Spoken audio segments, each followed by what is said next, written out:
जिसमें हम लोग विद्युत धारा के बारे में पढ़ेंगे।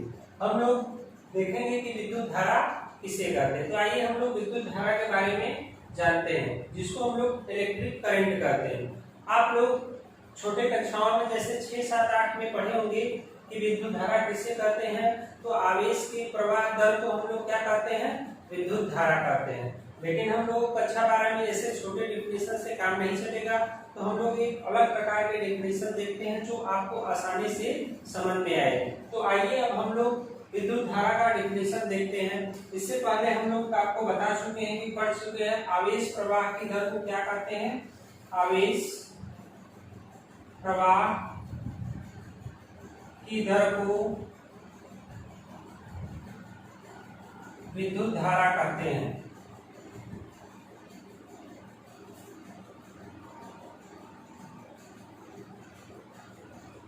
हम लोग जानते हैं कि आवेश प्रवाह की दर को क्या कहते हैं, विद्युत धारा कहते हैं। इसका हम लोग दूसरा डेफिनेशन देखते हैं, या चालक के किसी बिंदु से एकांक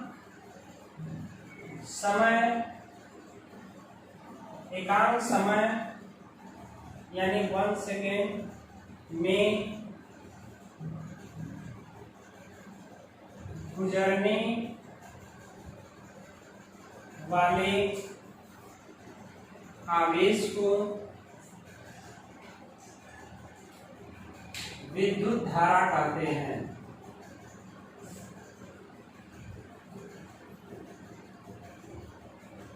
फिर से देख लीजिए, चालक के किसी बिंदु से एकांक समय में गुजरने वाले आवेश को हम लोग क्या कहते हैं, विद्युत धारा कहते हैं। या हम कह सकते हैं चालक के किसी बिंदु से 1 सेकेंड में गुजरने वाले आवेश को हम लोग क्या कहेंगे, विद्युत धारा कहेंगे।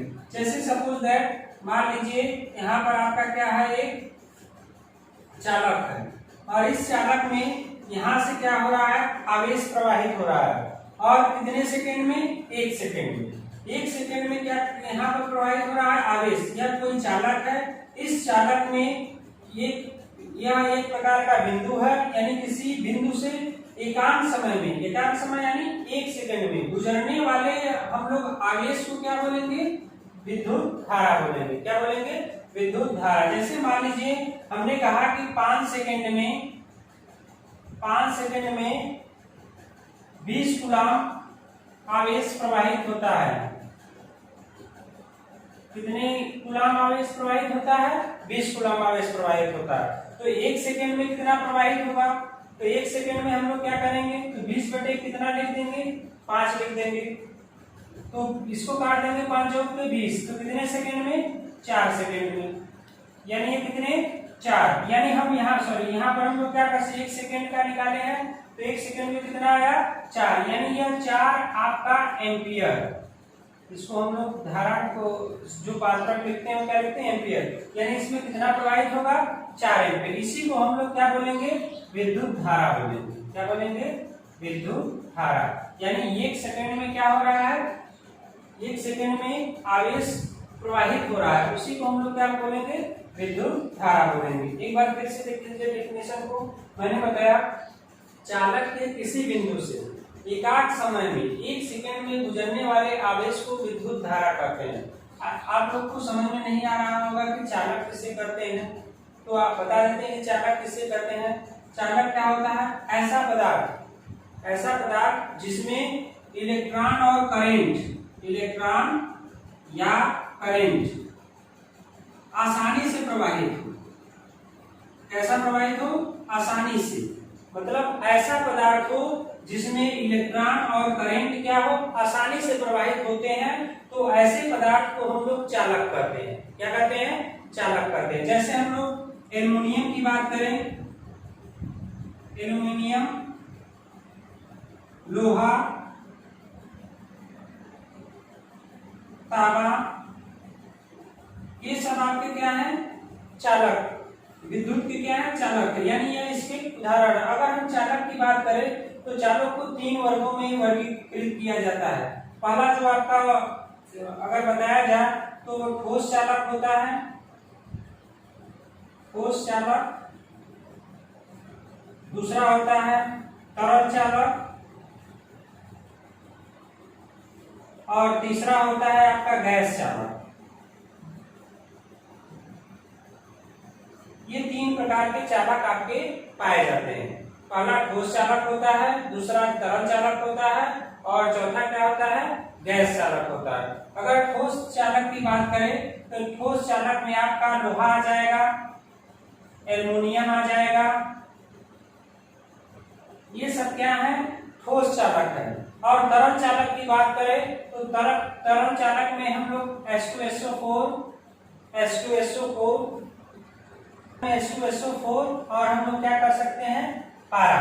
और गैस चालक में क्या क्या आते हैं आपके, नियान और आर्गन।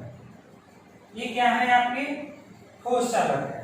और ये क्या है, तरल चालक, गैस चालक। ठोस चालक में लोहा, एल्युमिनियम ये सब पाए जाते हैं। तरल चालक में क्या होता है, H2SO4, पारा। इसमें सोना, चांदी, तांबा, एल्युमिनियम ये सब सारे आ जाएंगे ठोस में। और गैस की बात करें तो नियान और आर्गन, ये क्या होते हैं, गैस चालक होते हैं। यानी चालक क्या होते हैं, मैंने अभी आपको बताया कि चालक क्या होते हैं। चालक वे पदार्थ होते हैं जिसमें इलेक्ट्रॉन और करंट आसानी से प्रवाहित हो सके। उसमें क्या, इलेक्ट्रॉन और करंट आसानी से प्रवाहित हो सके, उसे हम लोग चालक कहते हैं। चालक जो होता है वो 3 प्रकार का होता है, ठोस चालक होता है, तरल चालक होता है, गैस चालक होता है। अगर ठोस चालक की बात करें तो लोहा, एल्युमिनियम होता है, और तरल चालक की बात करें तो हमारा H2SO4 और पारा होता है, और गैस चालक की बात करें तो नियान और आर्गन होता है। यानी मैंने यहाँ पर डिफिनेशन आपको बताया कि चालक के किसी बिंदु से एकांत समय, यानी चालक के किसी बिंदु से, यानी यह कोई चालक है और यह कोई इसका बिंदु है, यहाँ से 1 सेकंड में जो आवेश गुजर रहा है उसी को हम लोग क्या कह रहे हैं, विद्युत धारा कहते हैं। आइए अब हम लोग देख लेते हैं, कभी कभी आपसे आवेश के बारे में भी पूछ देता है कि आवेश क्या होते हैं, तो आवेश के बारे में भी जान लेते हैं। आवेश क्या होता है, तो आवेश के बारे में हम लोग जानते हैं, द्रव्य का एक ऐसा स्वरूप होता है जो अदिश राशि होता है, जिसके कारण चुंबकीय प्रभाव तथा वैद्युतीय प्रभाव उत्पन्न होते हैं। उसे हम लोग क्या बोलते हैं, आवेश बोलते हैं। क्या बोलते हैं, यानी आवेश, यानी यह एक प्रकार का क्या है, द्रव्य का ही रूप हो। संसार में जितनी भी वस्तुएं हैं वो सारी चीजें किससे मिलकर बनी है, द्रव्य से मिलकर बनी है, मैटर से मिलकर बनी है। इस मैटर के अंदर कौन सा गुण आते हैं, आपका वैद्युतीय गुण आता है और चुंबकीय गुण आता है। ये दोनों प्रभाव क्या करते हैं, उत्पन्न करते हैं। ये दोनों प्रभाव क्या करते हैं, उत्पन्न करते हैं। इसी को हम लोग आवेश कहते हैं। अगर आवेश की बात करें तो आवेश 2 प्रकार का होता है। हर पदार्थ में आवेश कितने प्रकार का होता है, 2 प्रकार का होता है। एक आपका पॉजिटिव होता है और दूसरा आपका क्या होता है, नेगेटिव होता है। यानी एक आपका धनात्मक होता है और एक आपका क्या होता है, ऋणात्मक होता है। ये 2 चीजें थी आपका आवेश से रिलेटेड और ये चीजें थी आपका चालक से रिलेटेड। यानी इस परिभाषा में जो इंपॉर्टेंट पॉइंट थे, चालक आपसे पूछ सकता है, या आवेश आपसे पूछ सकता है, या विद्युत धारा आपसे पूछ सकता है। तो सारी चीजें आपको क्लियरली बता दी गई है। आइए अब हम लोग इसके फार्मूला के बारे में देखते हैं कि विद्युत धारा का फार्मूला क्या होता है। अगर हम विद्युत धारा के फार्मूला की बात करें तो विद्युत धारा का अगर हम लोग फार्मूला देखें तो हम लोग विद्युत धारा को किससे डिनोट करते हैं, I से करते हैं। अगर हम विद्युत धारा, औसत विद्युत धारा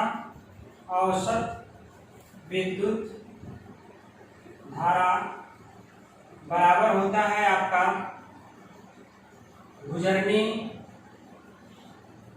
गुजरने वाला आवेश बटे के समय, गुजरने वाला आवेश बटे के समय। यह औसत विद्युत धारा का क्या होता है, फार्मूला, जिसको हम लोग डेल्टा I बराबर, इसको हम लोग डेल्टा Q अपान डेल्टा T। हम लोग जानते हैं जो आवेश होता है, आवेश का SI मात्रक, अगर आपसे आवेश का SI मात्रक पूछा जाए तो इसका SI मात्रक क्या होता है, कूलाम होता है। क्या होता है, कूलाम। इसलिए अगर हम विद्युत धारा का अगर मात्रक पूछा जाए तो हम लोग मात्रक बराबर लिख सकते हैं कि I बराबर आपका Q अपान क्या है, T है। और तो इसको हम लोग जहां पर हम लोग आवेश है इसको हम लोग किससे प्रदर्शित, इसका मात्रक क्या होता है आवेश का, कूलाम बटा के क्या होता है, समय, यानी यह इसका मात्रक है। और कूलाम को किससे नापते हैं, तो एम्पियर से नापते हैं। किससे नापते हैं, एम्पियर से। तो मैंने आपको पीछे बताया था कि जैसे मैंने आपको उदाहरण दिया था कि 5 सेकेंड में कितना 20 कूलाम प्रवाहित हो रहा है, 20 कूलाम आवेश क्या हो रहा है, प्रवाहित हो रहा है। तो 1 सेकेंड में कितना आवेश प्रवाहित होगा, तो हम लोग क्या करेंगे, 20/5 लिख देंगे तो 4 आ जाएगा। 4 यह आपका क्या आएगा, एम्पियर आएगा, क्योंकि यहाँ पर हम लोग जानते हैं ये विद्युत धारा आया, और विद्युत धारा किससे नापते हैं, एम्पियर, यानी कूलाम किससे नापते हैं, एम्पियर से नापते हैं। एक बार फिर देख लेते हैं।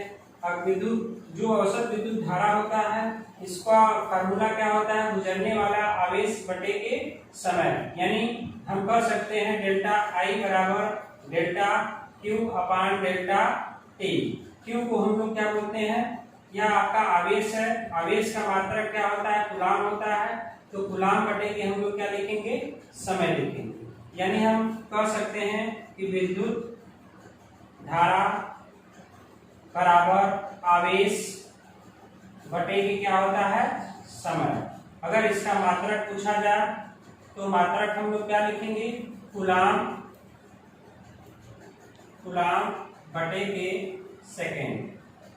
समय को किससे नापते हैं, तो सेकेंड से नापते हैं। तो हम लोग यहाँ पर हम लोग इसका मात्रक क्या लिखेंगे, मात्रक क्या लिखेंगे, कूलाम पर सेकेंड। यह था विद्युत धारा से रिलेटेड कुछ पॉइंट्स। आगे हम लोग इसके बारे में न्यूमेरिकल क्वेश्चन के बारे में भी चलेंगे अगले वीडियो में। आज के लिए बस इतना ही, धन्यवाद।